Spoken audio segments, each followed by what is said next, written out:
David is going to lead off our first ever draft of college basketball coaches. And just to remind everyone, this is inclusive. This is men and women's. Exactly. It is college basketball coaches, period. And the goal at the end is to have the best, most complete list for some of us. And one of the three of us have the best list of coaches that you wouldn't mind to have coaching a team to lead you to a national title. Some of the best coaches of all time. So we're going to debate. You're going to agree with some of them. You're going to disagree with a lot of them. Mm-hmm. But let's get it going. David Hayes, who is your first pick in the TRIF3CTA Sports podcast, NCAA college basketball coaches draft? All right. So my guy, who I'm picking, 11-time national champion. Oh, no, he did it. He's 22 Come Final on, Dave. Fours. 8-time Wow. Naismith Coach of the Year. 3 Olympic gold medals. 2 FIBA World Championships. A record of 1,149 wins and 149 losses. Has a tournament record of 131 wins and 21 losses. And is playing for his 12th national championship at this moment. Gino Auriemma, come on down, baby. You're on my team. Wow. That is huge. And I don't disagree with him. Somehow. No, not at all. I was taking him at 2 if he made it. No questions asked. And now you had to take probably the obvious at number 2. Yeah. One more thing I want to throw out on Auriemma. I think you may have skipped this stat. If you said it, I apologize. He is in his 14th consecutive Final Four. Yeah, I didn't know. That's huge. That is 14th consecutive Final Four. And if you didn't hear, David listed his all-time record. The dude has, I think, exactly 1,000 more wins than he does losses. Yes, that is correct. 1,000 more wins than he has losses. Let that sink in. If he wins the national championship tonight, which is possible, the dude is going to have 1,001 more wins than he has losses. It's ridiculous to think about how somebody can dominate for that long. And we've already talked about it in the NBA, how the game has changed and how things are how it is now. And women's basketball is exactly the same, right? And the game changes so long, and he's coached for so long, coached so many games, so many teams, and does it every single year. Yeah, that is the true sign of a good coach. 89% winning percentage. How wild is that? It's stupid. Yeah, it's unheard of. I struggled to get that on a spelling test in 3rd grade. Yeah, I know we're spending a lot of time on Gino, but it's amazing. I mean, you're number 1 pick in the coaching draft. You got to give him some praise. I saw a press conference last week where somebody asked him about the transfer portal and players leaving in school or whatever, and he said, "You don't see the players that leave my program go do anything special anywhere else." He said, "I couldn't care less." He said, "If they can't play for me, they can't play anywhere."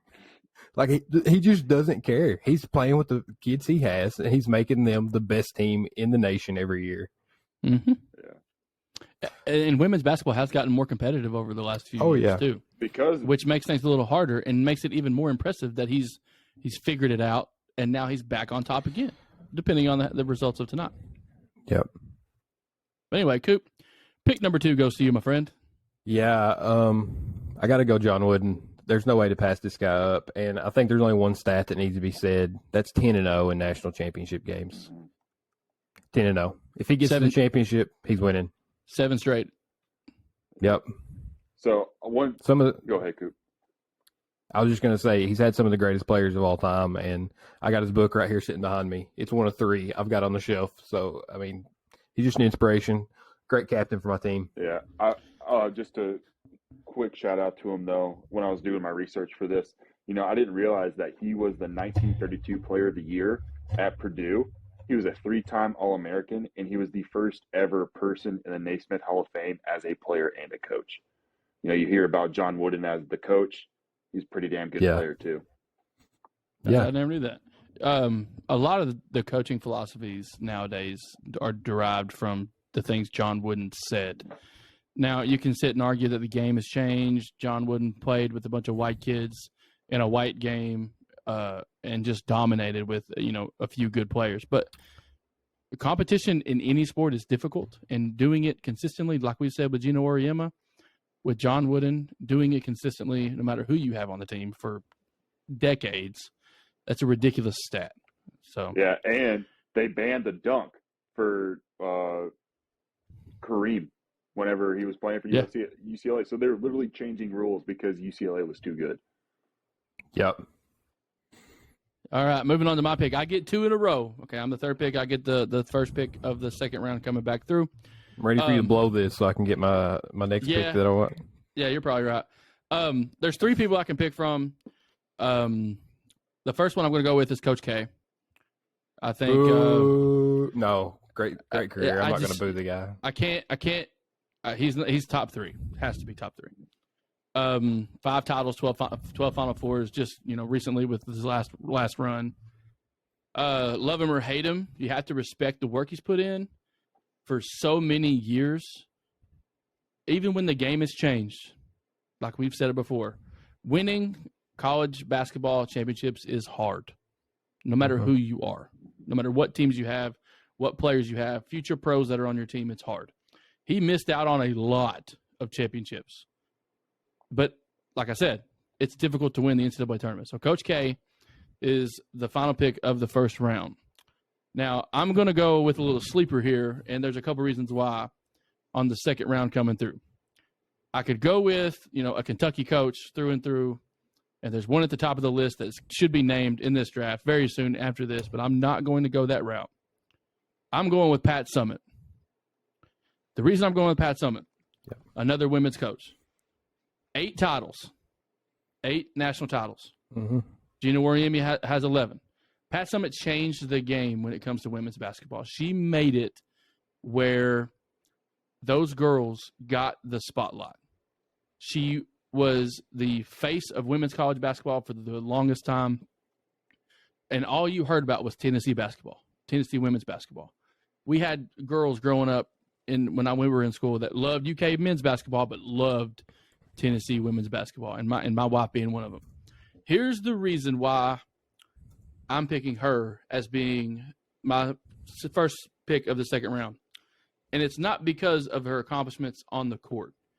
As a coach, you're much more than just an X's and O's person. You have to have the ability to connect with the individuals that are playing for you and have an impact on their lives in some form or fashion. Pat Summitt is continuing to have an impact on everyone's lives that currently play basketball. The men's team plays on Pat Summitt's court. It says the Summit on the court, and it does that for a reason. Here's a stat. Every single player that Pat Summitt coached has a degree from the University of Tennessee. Whether or not they left early or stayed the entire time, every single player that she coached has a degree from the University of Tennessee. That means a lot. Nobody else can say that. And here's another thing. Every player that Pat Summitt coached at least played in the Elite 8. Every single player that she coached at least played in the Elite 8. That is an accomplishment that I don't believe anybody else can even come close to. So, those are my 2 picks. I know Pat Summitt was probably a dark horse, probably didn't need to go that early, but I could not let that pass.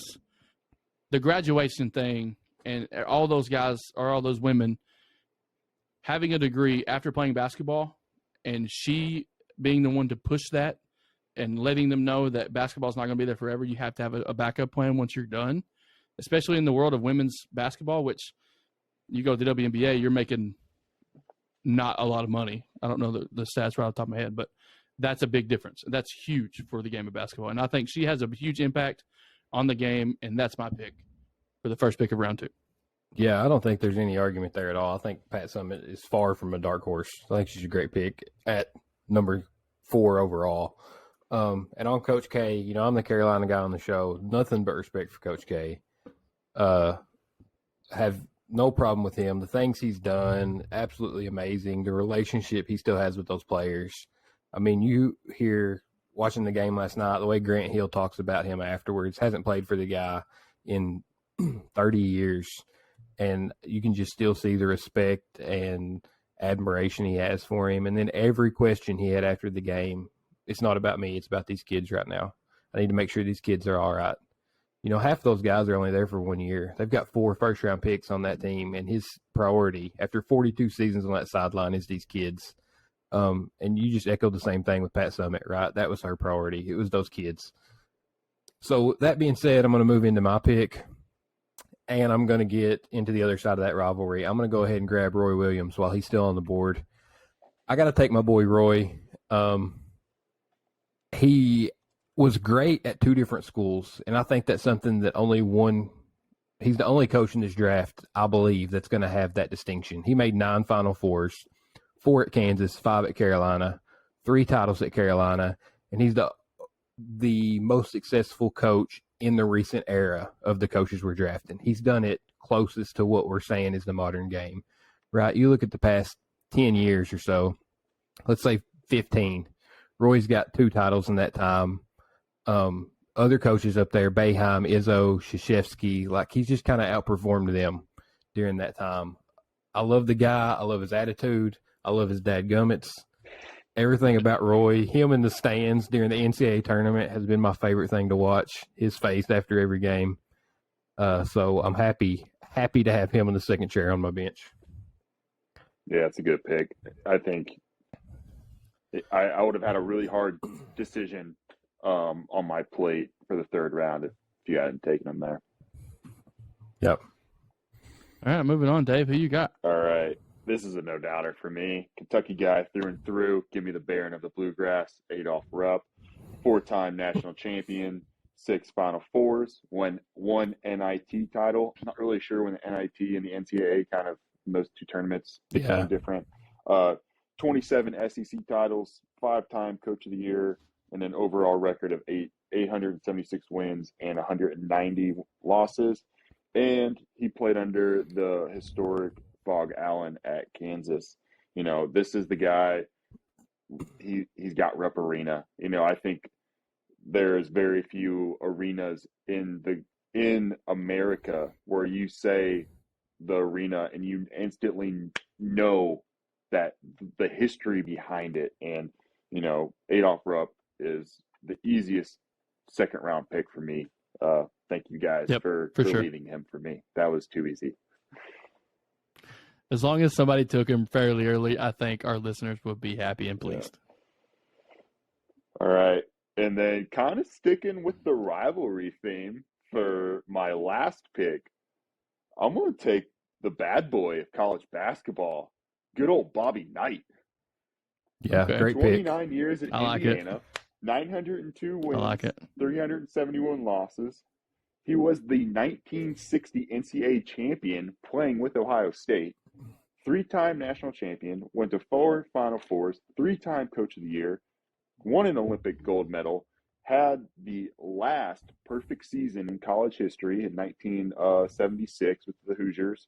And, you know, he has 1 chokehold and at least 1 chair throw. So I don't see any other coaches on this list with those stats. Stat book stuffer, baby. Oh. Get you a guy that does it all. Let's just say Dave, through 3 rounds, has the most likely team to get ran out of town with pitchforks. For sure. You got Gino, who doesn't care what he says. Rupp, who was great during a very difficult time in college basketball. And in society in general. A lot of adversity going on during Rupp's time. And then Bobby Knight, who I don't know if they put some rules in place for him, but there were definitely some laws passed to protect the players after Knight retired. Yeah. You know, it just speaks to, though, you know, how we have changed as society. You know, tough coaching is frowned upon. And that's why it really is. You see the great guys like Gino Auriemma who, you know, I don't care if they transfer because they can't play. They can't play for anybody else either. So it speaks to a lot about character these days. Yep. So going into my pick in the 3rd round, and I'm absolutely ecstatic to get this one. I got to go Carolina again.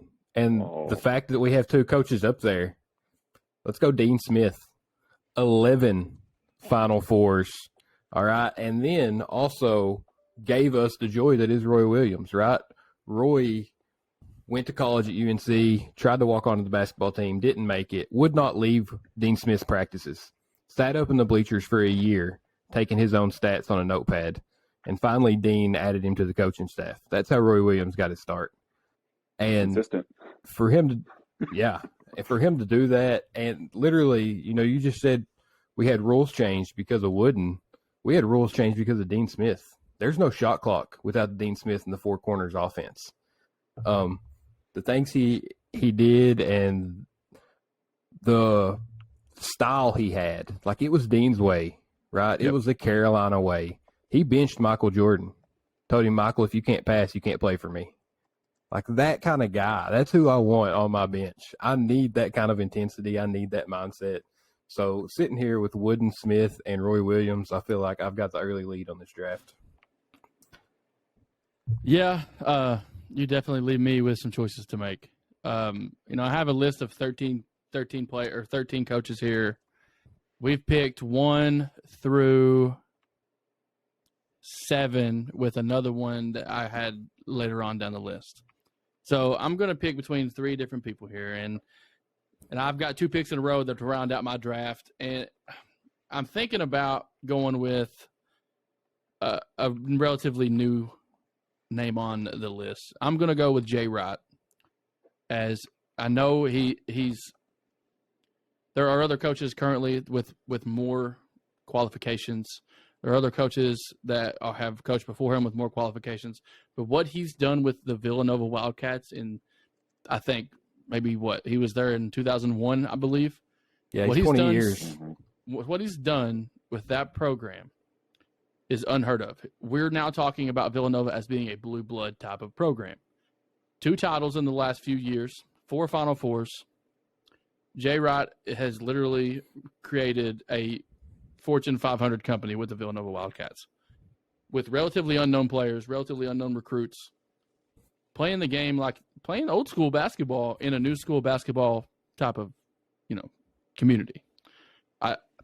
Some people might hate me for that pick, but I'm sticking with it. Hey, let me give you something on Jay real quick. Go ahead. With Coach K retiring this year, Jay Wright is the only active coach in the NCAA with multiple titles. He's the only one. There you go. So Jay Wright is my 3rd pick. So I've got Coach K, Pat Summitt, Jay Wright. Now my last pick, I put this man at the bottom of my list, and I can go through a couple of names here. I'm not going to give you guys any ideas because there's some names that are going to be left off this list. But if you're talking about impact to the game of basketball, especially the college game of basketball, it is impossible to pick somebody else other than John Thompson Jr. from Georgetown as being one of the most influential coaches of all time. Didn't have as many accomplishments. He had 1 title, 3 Final Fours. His title came at the back of Patrick Ewing. But he was the first African-American to win a major college basketball championship.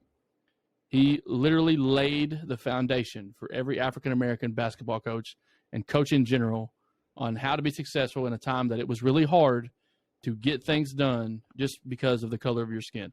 So I'm picking John Thompson Jr. as my 4th coach in my draft simply because of the fact of the impact he made on the game. And I've read his book. You can talk to players that have played under John Thompson Jr. They respect that man more than they respect their own dads in some certain way. And he played the greatest father figure known to man. The guy was an icon and a legend, and he's somebody that cannot be left off of any list when it comes to the greatest coaches of all time. Maybe not in terms of performance on the court, but impact for student athletes, for African-American students, for any student ever that played for him. He's going to have an impact in their life, and that's kind of I went that direction for my final pick, and I'm sticking to it, and I have all the confidence in the world that I can sleep well at night knowing that there's a couple of names that are higher up on my list that I'm looking at right now that I didn't pick because of certain things. But I'm going along the lines of decent human, great human, impact on life in general over basketball accomplishments. And that's the whole thing about being a coach nowadays. Yeah, I love it. I think it's a great pick. Perfectly said. I don't have anything to add. I mean, he's a great guy, great figure, and definitely an icon for the sport. So now moving on to my pick. I'm looking at my roster right now. I have 32 Final Four appearances, 15 national titles. What I need is some character, right? I need a charisma guy. So I'm going to go Jim Valvano right here. Oh, okay. I love that pick. Give me Jimmy V. And if you guys love that pick. Don't know of Jimmy V outside of the V Foundation, you owe it to yourself to find a speech from Jim Valvano. It doesn't have to be the ESPY speech, just anything with him in front of a microphone. The guy's electric. He is a personality. Everybody hated him because of it. Like, he was not well liked. I love watching the 30 for 30 on him. It was amazing. Surviving Advance when they had that Cinderella season and they beat so many NBA Hall of Famers. They beat Carolina in the ACC tournament when they had Jordan and Sam Perkins. They beat Ralph Sampson at Virginia, 7'4", again, NBA Hall of Famer. Getting to the NCAA tournament that year, they beat Phi Slama Jama with Hakeem Olajuwon, Clyde Drexler. Like, the tournament run they had was absolutely insane. He stepped away from the game pretty young over some absolutely absurd sanctions from the NCAA over players selling their equipment. I don't think he had any ties to it. It was just one of those, we've seen them before, institutional control violations. Career got cut short way too soon. Then he had his battle with cancer where he gave us the V Foundation. Over $100 million has been donated to that in his name over time. He's still a huge part of the game, even though he's been gone for so many years. And that's the personality that I need to round out the championship power that I have on my bench. That's a great pick. I love that pick. God, you guys are making me look so bad. We didn't know it was going to be like this, Dave. Well, boys, we're here to win basketball games. I'm glad you guys feel good. You guys are going to have great young men and young women on your teams that, they win at life. But my boys and girls, they're going to win on the court. And the next pick, I think, is a no-doubter. One of the most electric guys that wherever he goes, it's just a magnet. Rick Pitino. Oh, my gosh. One-time national champion. I don't hate it. I don't hate it. He had the 2013 title. I don't hate it. 5 Final Fours. 2012 and 2013 were stripped, so he's been there 7 times. He's won the ACC championship when Louisville went there, but that was stripped in 2014. Won the Big East. Did you say strip? I did. Yeah. I did. Oh, okay. I thought I heard that. But the guy is a winner. He left Kentucky in a terrible fashion, pissed off the entire fan base, and went Celtics, I believe. And so the guy is a winner. He's won championships everywhere he's went. He's won the MAC at Iona. He went over to Greece when nobody would touch him with a 10-foot pole, and he won 2 Greek League championships. Did you just say pole? You said pole, didn't you? Oh, okay. I thought I heard that. So, give me Ricky P. I think he's back. Oh. All righty, ladies and gentlemen. That's a great topic. Dave, I love that pick, honestly. It rounded out the podcast episode with a little bit of humor, and I dig that. I'll let you finish up, though. I'm sorry for interrupting. Good. I'm good. You good. All right, so that rounds out our NCAA college basketball coaches draft. Let's talk about the names that didn't make it. All right, I'm sure you guys got your list, and if I miss one, y'all chime in here. One name left off the list: Jim Boeheim. 1 title, 5 Final Fours, Syracuse. No, doesn't make it to me. I agree with that. One that could have made it would be Jim Calhoun. Yeah, he was on my list. 3 titles, 4 Final Fours, 2 pretty recent ones as well. Mm-hmm. Another one on the list that didn't make it, and probably because of a little bias toward the blue and white, would be Denny Crum from Louisville. Yeah. 2 titles, 6 Final Fours, put Louisville basketball on the map, made them significant. Was a staple there for that program in the northwestern part of the state. Another name, obviously, we've already mentioned this name before, Phog Allen, another guy that could have been on the list. The great Kansas coach. When we talk about places that college basketball teams play, like Rupp Arena, Phog Allen Fieldhouse is another one that's just at the top of the list. Dave, in terms of on Mecca. Fog Allen, who did you say played for him on your list? Adolph Rupp. Yeah. Rupp. Dean Smith also played at Kansas for Fog Allen. So, I mean, that's insane to have those cool, two the guys connection there underneath you. He also coached 3 different college sports. Yeah, I had that one too. Yeah, so there's another name that very well easily could have made this list. If we had 5 picks, all of those guys probably, excluding probably Jim Boeheim, would have made our list. Any other names that you guys want to bring up real quick? I think if he stayed in college, Billy Donovan would definitely have got picked in this. Yeah, that's another one. He was in consideration to go on my list of picks. I knew there was going to be 12. I made a list of 13. Yeah. So. And in the theme of Patino with actual NCAA violations that mean something, Jerry Tarkanian is somebody I'm a huge fan of. That's just me personally. I love the style they played with, running Rebels. That amoeba defense, Brian Hall had us running that in high school, so I'm a little partial to Tarkanian. Yeah. Anybody else? I think you could throw. I mean, they don't have titles, but Bob Huggins from West Virginia won a ton of games. Probably not on anybody's Mount Rushmore of college coaches, but deserves a shout out. Izzo. Tom Izzo's another one. Bill Self.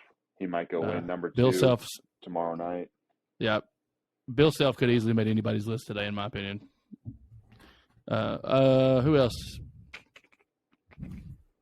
You going to put Mark Few up there? No. Absolutely not. Hubert Davis will be on this list after tomorrow. You're going to have three UNC guys on your list? Boys. Yeah. I think if John Calipari won another title, I think he could have definitely made it on our list of 4. A lot of asterisks on that record as well. Yeah, you're right. Yeah. But if Patino makes it, I think you can make an argument with another title. Calipari makes it. Yeah. I think Calipari makes it by the end of his career. I hope so. I mean, that's just my humble UK fan hopefulness. Yeah. Are we missing any major ones? I'm sure we are. I think on the women's side we are. I don't have that list pulled up, and I apologize. But I know there's been some great coaches in women's basketball as well, and we've only called 2 out. And those are the 2 names mostly known for everyone. It's kind of those 2 fault because they dominated for so long. And the thing is, like, they're 2 of the most notable coaches of any sport, regardless of gender, regardless of sport in general. Like, they're at the top of the list for everyone. If you make a Mount Rushmore of sports coaches in general, one of those 2 might make it. So, all right. If we've missed a name that you guys are super pissed about, just leave a comment on here, and we'll make sure to cover that in the next episode. But we appreciate you guys listening. We're the TRIF3CTA Sports Podcast. Hope you enjoyed the show. Tune in next week. Be on the lookout for snippets of this video released on YouTube throughout the week. All right. See you guys. Love you. Please vote on your favorite team. Yeah. Just don't let Coop win. That's all I ask. Peace, guys. Love you guys. See you.